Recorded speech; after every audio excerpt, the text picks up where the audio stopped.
foot. Put on someone else's, it felt weird. Yeah, but you don't worry about people stealing your Birkenstocks. I like Crocs a lot now, to be honest with you. They came back a bit, didn't they? I thought Crocs were dead for good.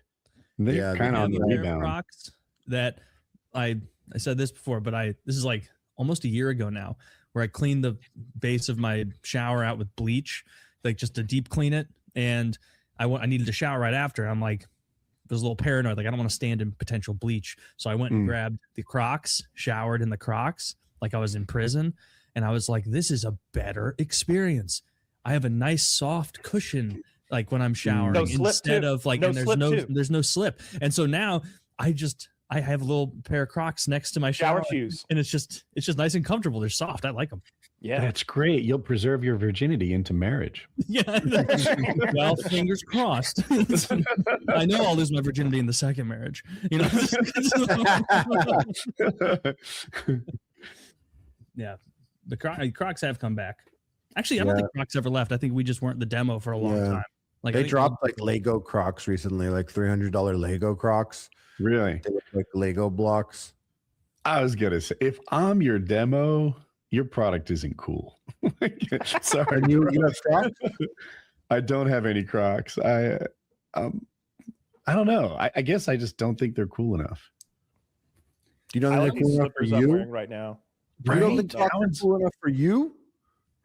I see where you're going, and you're not wrong, but that's where my head is. They are lame. Like I've never worn them outside the house, but why you wouldn't want someone to see you in Crocs? Well, I don't feel like they're a good structured shoe for just out and about. Like I want a real shoe that's like around my foot. You ever wear flip flop? Not a big flip flop guy. Never. I mean, if I'm on the beach, if I'm like somewhere hot, there are huge periods of time where I don't step into a shoe. It's nothing but slippers and flip flops. Like years will go by. I love Crocs.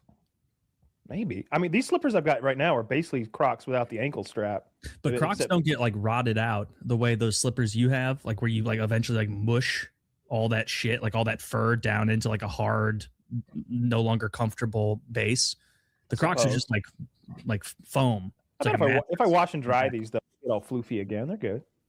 And I can wear these out. Like if I've got jeans on, you can't tell that unless you look from the back where my heel is exposed. But from the front, they look like shoes. You look like you just got out of an asylum walking around. Yeah, I got my pajama jeans on with the fake zipper printed on and everything. I wonder if Kyle gets away with this as well as he thinks he does. I absolutely. I've asked so many people. Nobody knows. Oh yeah, dude, nobody knows. They can't tell the difference between pajama jeans and jeans. Said I was fine. I've asked so many girls. I've literally tested people with this. I've been like, "What do you think of these jeans?" Oh, those are fine. You think there's anything different about them? Anything you notice? Sir, I don't know you. The idea of you being out, Sir, this is out in pajama pants, out and about in pajama pants, and then you get home and put a jacket on is just all sorts of crazy to me. You have a t-shirt on outside, then you get in and you put on this coat with the zipper. Exactly. Like the whole fashion mentality is just in such a crazy place that honestly, you'd probably like Crocs. Probably invest in some Jibbitz too. Kyle, I'm curious about the jacket. Do you wear it outside the show? Do you take it to places, or does it live on that chair when you're not doing the show? Yeah. Okay. I appreciate the show jacket because it's like it's been the most consistent thing in my life for 12 years. That is the most consistent thing on the show. That jacket is the most consistent thing on the show. Taylor and I got new houses, and Kyle's got the same jacket. Yeah, absolutely. It's not going anywhere. I got like 3 of them. Like, what are we gonna do? I'm like Superman. You go in the closet. There's multiple of these.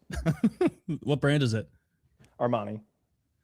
Nice. That jacket is the charm that keeps this show going.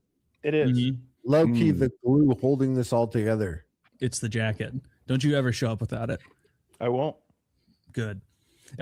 Someone was saying something that reminded me, like your own ability to be self-aware, like getting away with stuff. And I remember back to being in like preschool or kindergarten and like digging in my nose, like pulling out a booger and like wiping it on like the underside of a desk or something. And then like maybe a week or two later, and I thought in my head as like a 5-year-old, I'm like, smooth criminal. Like I just got away with this. And then like I remember a week later, this kid Michael sat next to me. The same kid who I put a lot of glue on his seat once. He didn't actually even stick down. But he picked his nose and like kind of looked at it and then wiped it on his desk. And it was like a wake-up call where I'm like, that's what I looked like. People saw me do that. Thought he was sneaky. Yeah. He did like something like this. No, he just, and you're like, I know what you're doing. Yeah, no, there was no nuance. It was just digging in there, mining for gold, getting those airways clear for recess. Dude, second grade, Jonathan, like he did something like this, and this booger smeared across his face. And I remember it was first and second grade, and I remember being like, "That's disgusting." I'll never forget this moment, and I haven't. And I'm like, I'll never let that be me. That can't be me. The booger, it was fucked. I see it right now. I can see it. He's running around. He was like, and you knew it was there, but you didn't really get it. You really get how terrible it looked. I was like, not even like a smart 7-year-old. I was stupid. And I was like, he's fucking disgusting. What an animal. Dude, I was like a freshman in high school and I had to burp, but I'm not like gross belching or whatever. So I did this thing like with my mouth closed, and it made a loud burping sound like in my neck. Are you guys familiar with this move? Yeah. And my friend looks at me like, oh, and I'm like, oh my God, people can hear that outside my head. I had no idea. I thought it was all because my mouth was closed. Like, I never did it again. Meanwhile, you're like, yeah, it's weirder than a burp. It's like, God, just burp. What the fuck? Yeah. The booger thing you said, Harley, to this day, it's one of my most vivid memories. I must have been 5 at one of my first kindergarten soccer practices, and my dad was he played soccer in college, so he was like volunteering to help coach, and he was like, Taylor, come over here. There's a kid I'd like to meet, like one of his friends' sons or something, also soccer affiliates. Like, meet Dalton, Taylor. And this kid, like goofy kid, ran over with the largest boogers I've ever seen. Like it was like almost like a mushroom cap out of one nostril. It was like a twice baked potato amount of boogers coming out of one nostril, like almost like cresting. There was no nostril space under it. And he was like, nice to meet you. And I was just like, oh, I don't like soccer. Dad, fuck. Yeah, fuck Dalton forever. Fuck Dalton forever for that. That was disgusting. His dad should have had a better close eye on him. I remember when I would get like boogery as a little kid, sometimes my grandpa would like take out a hanky and like wipe my nose.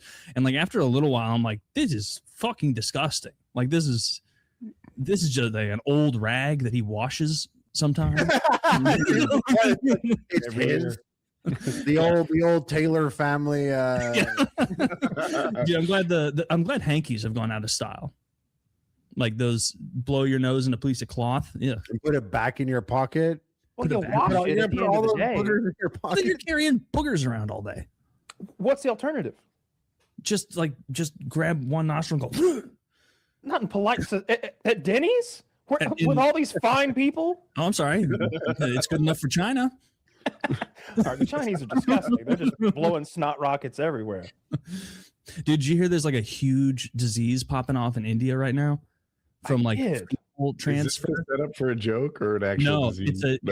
It's a huge real deal disease that's the vax. I'll take it right now. Transmitted by fecal contact, and so and the mortality rate's like 40%.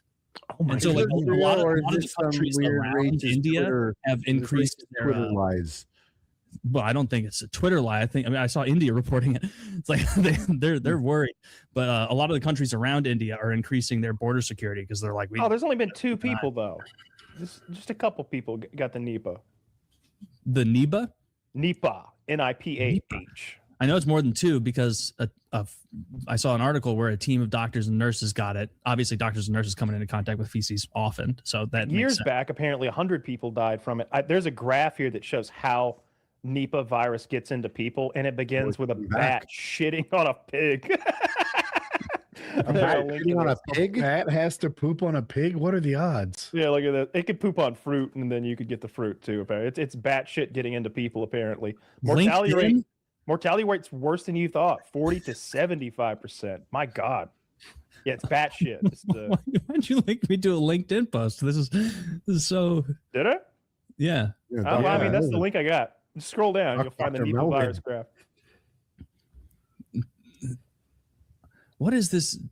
The blood, urine, and saliva of a bat goes to a pig or a contaminated fruit, and then the pig eats the contaminated fruit, and then the person pig feels like a red herring. Like, could it be a different animal? Yeah, I feel like pigs are taking just a nasty bit of PR hit here, and they don't deserve I don't it. think it could be another animal. I think it specifically is bouncing from bat to pig to human. I thought we share some common Because things. pigs are so with similar pigs. to us. Yeah, Like, I don't think That it would. makes sense. We I was wondering why pigs taking sunburn on the and nose here. freckles. Well, I'm glad we don't have this. Yeah, am it doesn't look like the kind of thing that was spread a lot in America. Not if it Yeah, takes we don't eat a lot of bat. shit here. No, there's not a lot of fecal transmit. Well, it would spread like E. coli here, right? This doesn't even mention bat poop. It says bat, blood, urine, and saliva. Good point. What's up with bats? Well, I just guess saw they the did. drops They got coming out of the bat and assumed one of them was shit. COVID. Hmm. I guess Are COVID got you guys gonna get the vaccine for this? For bat urine? No, I'm good. for the poop disease. Nah, I think we're solid. I don't think we're Only gonna if get it. it's not tested. I don't want some, I don't know, unsurprising vaccine. I want a hot rod virus right under- out of the garage. We're testing this thing out. As ready long to as go. the operation for it is called like no time to double check, Operation No Time to Double Check. Operation right just now. Like Operation Ludicrous Speed. yeah, It was called Operation Warp Speed, if you It was remember called correctly. Operation Warp Yeah, Speed. I know. Yeah, which I made that joke. appreciate. I want Operation fucking triple check on things. Let's be sure. You know, let's I don't care if a couple monkeys get sick. Let's really hone this in. I do care if the monkeys get sick. I would rather them do it to worse animals. What animals is it okay to test things on? 'Cause Guinea I don't pigs, like rats, mice. guinea pigs. But they need to be similar enough to us that it would, be analogous, right? I guess we'd have to do pigs then. Pigs are I pretty think similar. pigs Maybe would is get that the just- job done. Maybe that's You ever just see the Air Force testing like a missile out, and they got a pig strapped into a cockpit? Yeah, I wish they would at least kill him first. I think they do. I'm pretty sure they do. Of course they do. Can you imagine that? It was like Operation Warhead, and it's like just He spaz. hates that helmet. Well, turns out pigs despise helmets. Write that down, Mark. Well, Couldn't the- fly for shit either. I Well- mean, my God. right side, no matter how this goes, we learn something. You know. I saw that meme the other day. It's like the Japanese and the Nazis during World War II, like rediscovering that boiling people kills them. Oh yeah, dude. The Japanese were like, "What if we put antifreeze in him? Oh, he hates it." What if we put even more? Oh, and some guy at one point had to come into like Unit 7 or whatever that was. 731. And be like, "What are we? Have you learned anything?" And they're like, "No, but it's a lot of fun." Like They did. That's basically They learned a lot of stuff, I bet they and did, then the Allies took it and used it. Because they would do things like freeze someone for certain, like put them in frigid weather and expose them to that to give them hypothermia, and then save them, and then freeze them a little more next time and save them again. Sort of discovering at what stages you can save someone, what the best methods to save someone are. But they're torturing live prisoners of war to death, basically. But when we get there, like I we thought didn't do everyone it. got Take the I thought the research. We may as well documentation- have the research. I thought the Really? research came through and we saw the documentation. Everyone was like, this is all useless.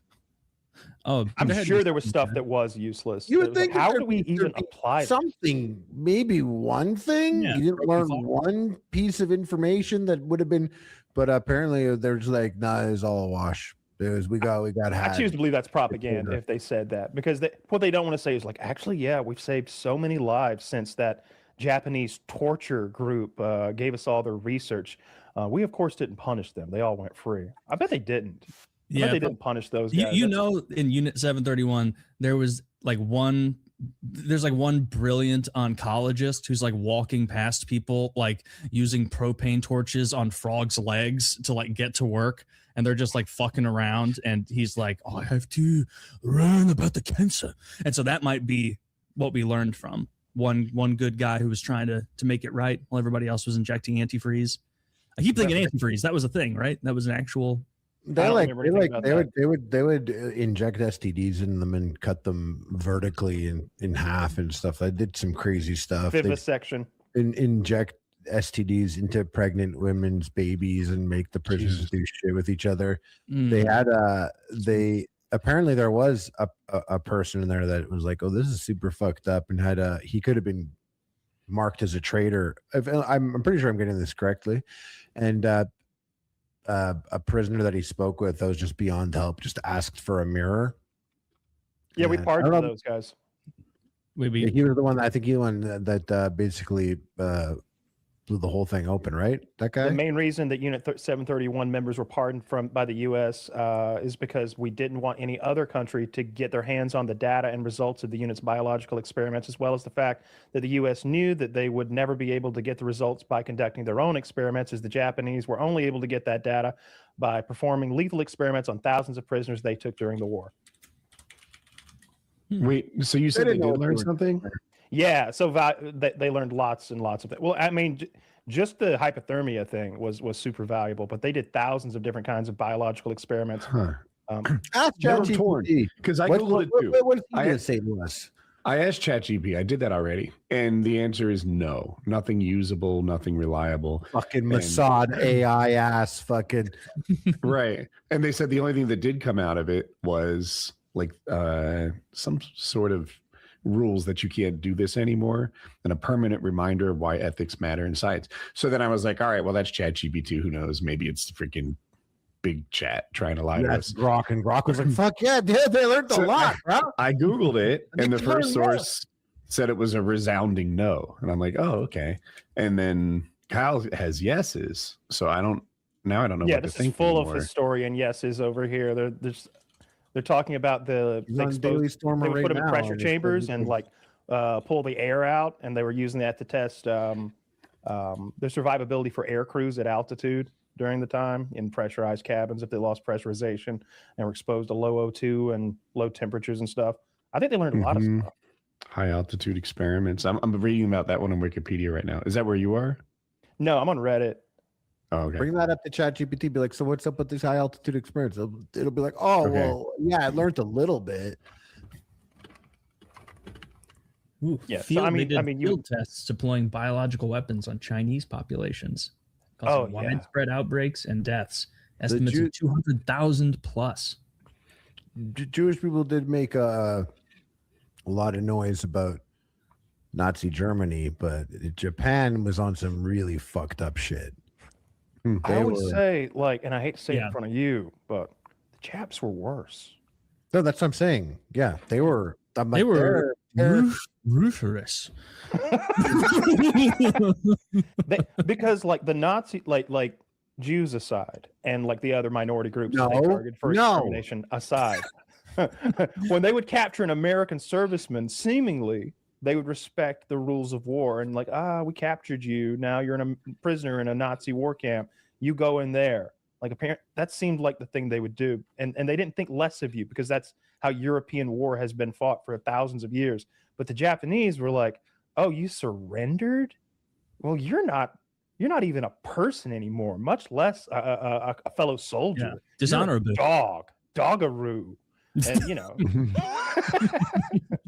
And lopping people's heads off for funsies and shit with those goddamn. You think like swords? Mengele ever got invited on like a like a little trip? He's pale. He's a gas. He's going over there and he's like, yeah, they think I don't go hard in the paint. I go hard in the paint. And then like he gets there and he's like, you have to at least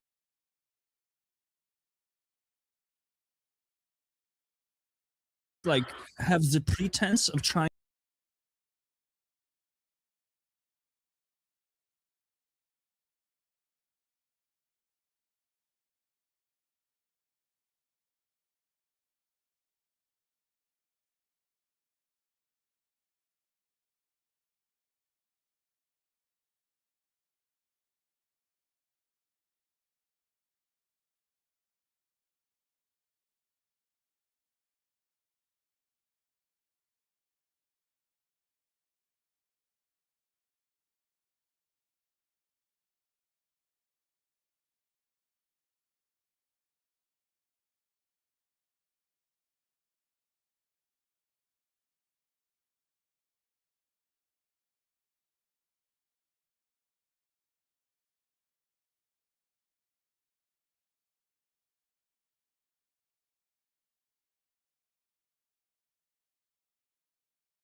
Keep it down.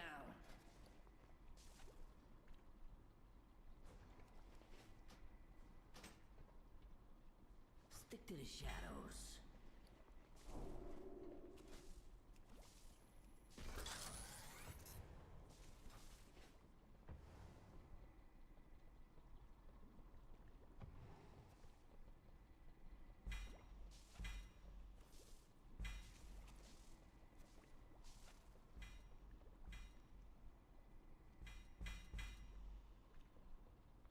You been followed?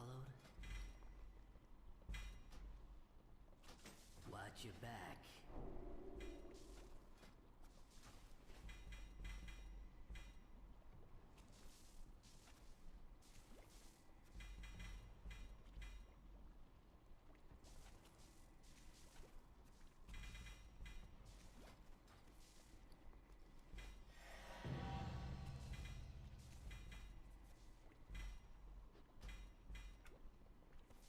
What you need?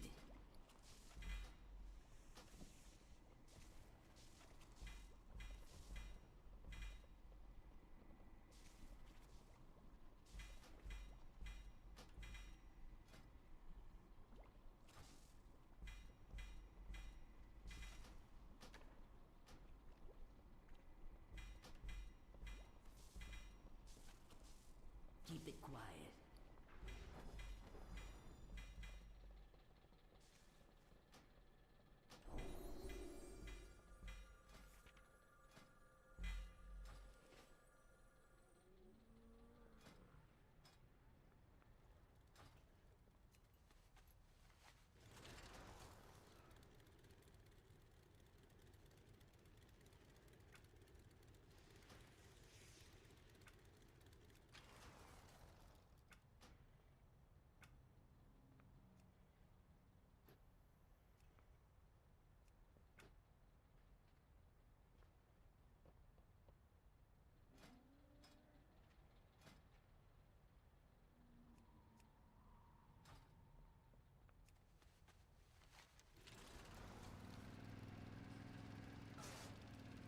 Dim Layton and absolutely no airflow. Perfect day for a race.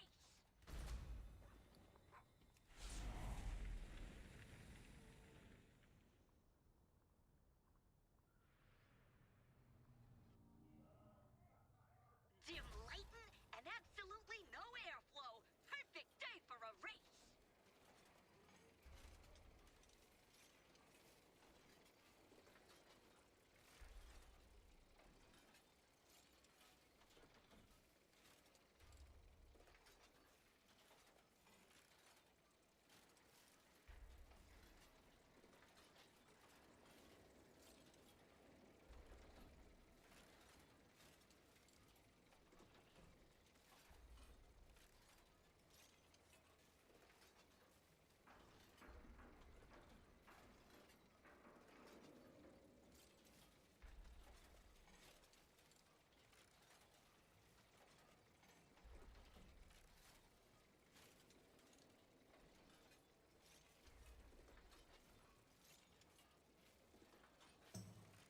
Trying to learn something. You know, that just kind of the key of this. You're not even writing anything down. You're not even writing anything down. There are a lot of eyeball measurements I'm seeing. Like, I took the altitude thing to ChatGPT. It didn't like it either. Inconsistent results. Later experiments contradicted what they found. Yada yada yada. I don't know what's true. And just I think that as some researchers argue certain experiments, freezing, mustard gas, tuberculosis, pathogen delivery methods showed some methodological rigor and produced data used in real biowarfare attacks. Oh, that's the other thing. Like we're kind of looking at this from the side of like preventative medicine and treatments, that like the good side of what they were learning. But there's also the evil side of what they were learning, like how to deliver biological weapons, which biological weapons were best at killing people in certain scenarios, how long it takes to kill a person from X pathogen or Y pathogen or whatever. The delivery chemical method weapons is and stuff. simple. First, you get a bat to poop on a pig, and then that pig somehow gets in contact with a person. Just It is amazing. like who walk into bar joke. I can't get it to poop on the pig. Pig is quick, man. Before the end of World War II, they made napalm at Harvard actually, and because they were just like, oh, what should we do? How can we fuck up Japan? And someone was like, well, their entire cities are made of paper. Maybe we could do something like that with fire. And they're like, yeah, okay, this liquid sticky fire. And apparently tried to do a bombing. There was a whole New York Times podcast thing about it. And I believe it was one guy who dropped napalm that killed 500,000 people in Japan. Damn. Just people just burnt their houses, and super fucked up. But obviously, you think about the nuke because the nuke happened.